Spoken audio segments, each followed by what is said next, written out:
Bonjour et bienvenue pour une nouvelle édition du Droit pour moi. Aujourd'hui, une question, peut-on ou non être à la fois dirigeant et salarié d'une même entreprise? Pour y répondre, notre expert est Olivier Bongrand, avocat en droit du travail. Maître, je me tourne vers vous. Tout d'abord, rappelez-nous ce qu'est un mandataire social et quelles sont les principales différences avec le statut de salarié.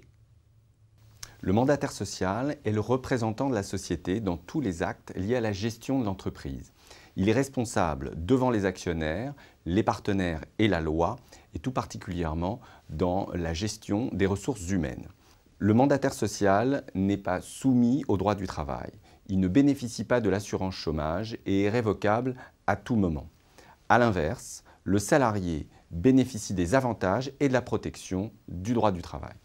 Et est-il possible, maître, pour un dirigeant de cumuler son statut de mandataire social avec un contrat de travail? Oui, c'est possible pour les dirigeants de sociétés par action simplifiée, les gérants minoritaires de SARL, mais aussi les administrateurs, directeurs généraux et membres du conseil de surveillance de sociétés anonymes.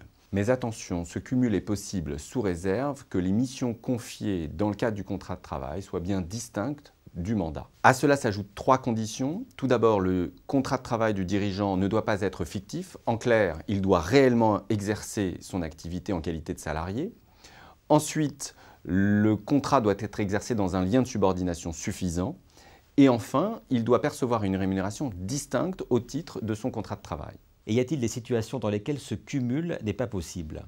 Effectivement, le cumul contrat de travail-mandat social n'est pas possible pour le gérant majoritaire d'une SARL. Et bien que rien ne soit prévu dans les textes, il en est de même concernant le président du conseil d'administration d'une SA ou le président majoritaire d'une SAS. Et lorsque les conditions de cumul donc, entre ce contrat de travail et le mandat social ne sont pas respectées, ne sont pas valides, que peut-il se passer, maître? En cas de fraude avérée, les conséquences peuvent être graves. Le contrat est annulé par les juges qui peuvent exiger le remboursement des salaires. Mais le plus souvent, la nullité est évitée et le contrat de travail sera simplement suspendu pendant la durée du mandat social. Concrètement, pour le mandataire, cela signifie pas de salaire, pas de prise en charge par Pôle emploi et pas de prise en compte de l'ancienneté au titre du contrat de travail.